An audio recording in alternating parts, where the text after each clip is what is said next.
The third day of Holy Week is Holy Tuesday.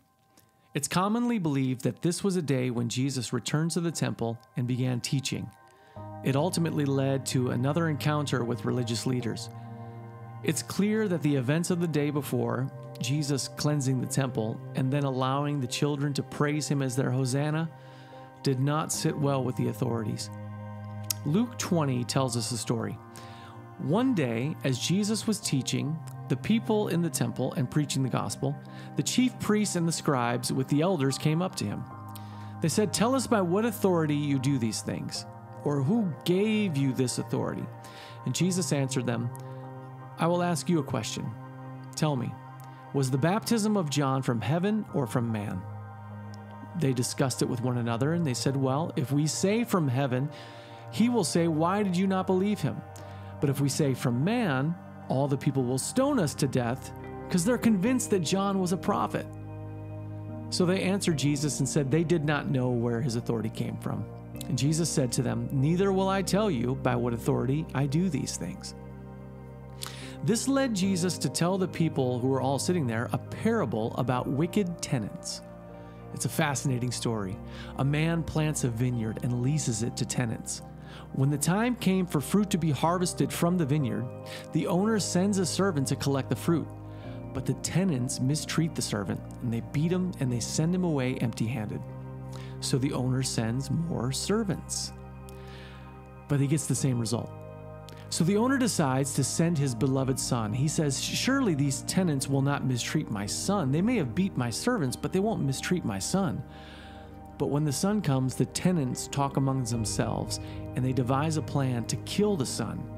They think, "We'll get the inheritance." And what they now lease, they think will be theirs to own.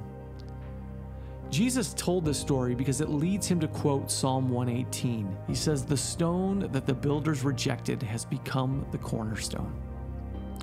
On this Holy Tuesday, Jesus was telling the overseers of the temple, the religious leaders, who had oppressed and put spiritual weight on the people. They had taken advantage of the people.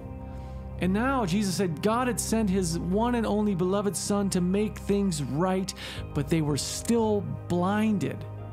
They were going to reject and kill the Son, just like in the story. Well, this made the leaders furious, and they wanted to beat Jesus right there. They wanted to take him out, but they feared the people. The challenges didn't end there. As the story continues on, and that day continued on, there were questions about paying taxes to Caesar, about the resurrection, about marriage in heaven. I mean, it became a joke at how silly the religious leaders went at Jesus, asking him questions. And this will ultimately lead to Jesus pronouncing 7 woes against the Pharisees. And he announces that because they have abused their authority, they will receive greater condemnation. Right at that moment, a poor widow walks into the temple. She takes out 2 small copper coins and she gives all that she has to God. And Jesus marvels at her faith. He remarks that this widow has put in more than everyone else. It was an eventful day, that Holy Tuesday.